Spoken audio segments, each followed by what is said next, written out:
بسم اللہ الرحمن الرحیم۔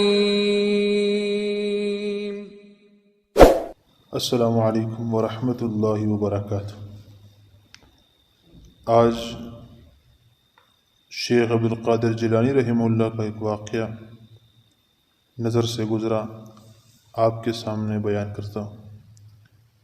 واقعے کا عنوان ہے کہ ایک مرغ اللہ جل جلالہ کے حکم سے اٹھ کھڑا ہوا۔ حضرت سیدنا شیخ عبدالقادر جیلانی رحمہ اللہ کا واقعہ مشہور ہے کہ ایک عورت نے اپنے لڑکے کو حضرت رحمہ اللہ کی خدمت میں بھیجا کہ اس کی تعلیم و تربیت فرمائی۔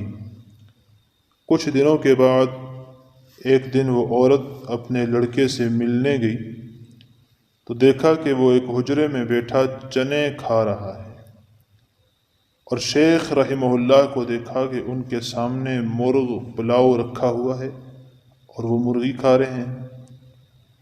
عورت کو یہ منظر دیکھ کر افسوس ہوا، چنانچہ اس نے کہا، حضرت آپ تو مرغ پلاؤ کھا رہے ہیں اور میرا لڑکا چنے چبا رہا ہے۔ حضرت رحمہ اللہ نے اسی وقت مرغ کی ہڈیوں کو جمع کیا اور کہا کہ قم باذن اللہ، اللہ کے حکم سے اٹھ کھڑا ہو۔ چنانچہ وہ مرغ زندہ ہو کر بھاگ گیا۔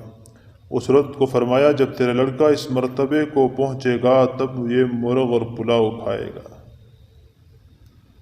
تو یہ نصیحت ہے ہم سب کے لیے کہ انسان اپنے مرتبے کے لحاظ سے اللہ جل جلالہ کے تعلق کے لحاظ سے رزق پاتا ہے، اس لیے اللہ سے تعلق مضبوط کریں تاکہ رزق میں اضافہ ہو۔ ایسی معلوماتی اسلامی ویڈیو وظائف کے لیے ہمارے چینل کو ضرور سبسکرائب کریں اور ویڈیو کو لائک اور شیئر کریں۔ السلام علیکم ورحمۃ اللہ وبرکاتہ۔